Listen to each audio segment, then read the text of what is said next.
Greetings, everyone, and welcome to a new episode of One Take. So, you take a pot of water, you set it on your stove, you look down the pot of water, you see your reflection, right? Crank that up, you get that water boiling, you look down, suddenly you can't see yourself anymore. Same thing happens when we or others get angry. Now, as a father of 30 years now of an autistic son, the 30 years is tough. That's old. It makes me old. Anyway, let's move on from that.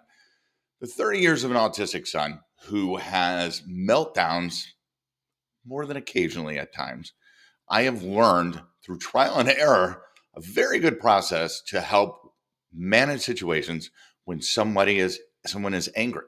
Because the reality is most of the time someone is angry about something, it's not what we think it is, and it's not really what they think it is. Pardon me. We just use that anger to get a message across. So how do we handle that? It's really simple. There's three simple steps: de-escalate, deflect, discuss. De-escalate sometimes as simple as saying something that doesn't escalate the situation. And that is the hardest. That is the hardest because if you know you're right or they're wrong or they're being a total jackass and they're being loud and obnoxious about it, you want to lay them straight.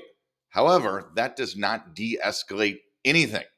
So anything you say has to be used to try to de-escalate the situation. Sometimes it can be as simple as, I understand. I hear you. I get it.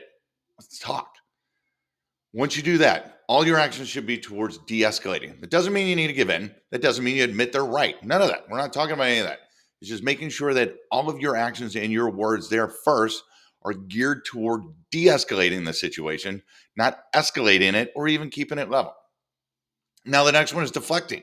Because again, as we talked about before, or I talked about before, most of the time people are angry and they're using that anger to convey a message, whatever that is, how they feel, something that hurts, whatever. And it's usually, again, not what we think they're angry about. So you need to deflect, meaning you need to get their mind off of that for just a second.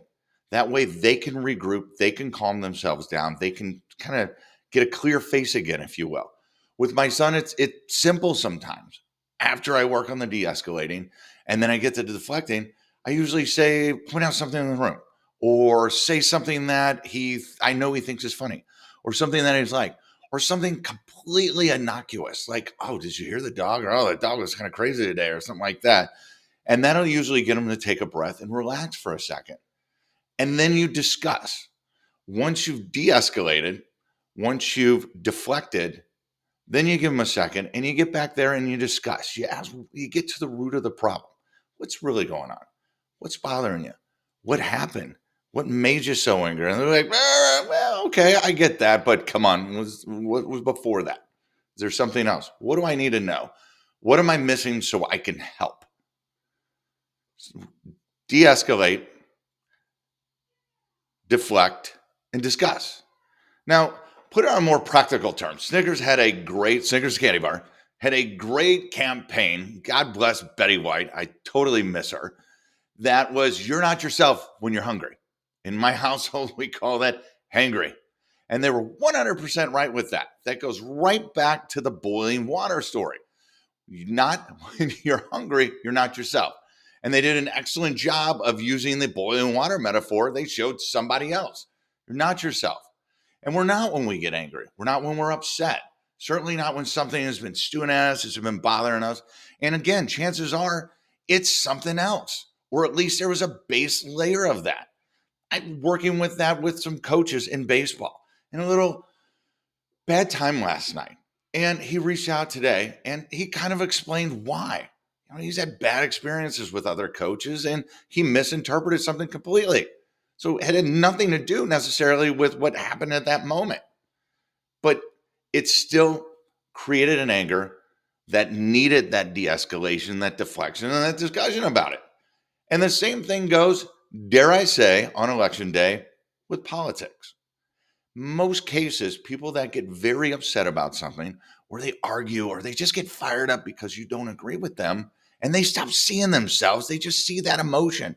They see that anger as an avenue to try to get some retribution, try to feel better, or get their message across. That's something that's been bothering them, whether they're worried about something or there's a particular item or something that they're like, oh, they don't want to see that go away, or they're just scared because they don't know. That all leads to that boiling water effect where you can't see yourself in it, that Snickers bar moment. So keep that in mind the next time you're working or you're dealing with that, rather, in your personal and your professional life. We are not ourselves when we're angry and upset. We can't see our reflection in that boiling water. And God love us, we'd love to see Betty White because she'd make us laugh. That'd be the whole deflect part. But unfortunately, she's no longer with us. So remember that. It's not as simple as we think. Deflect, de escalate, deflect, discuss, and you'll find a better way. This has been One Take. Make it a great day. Take care.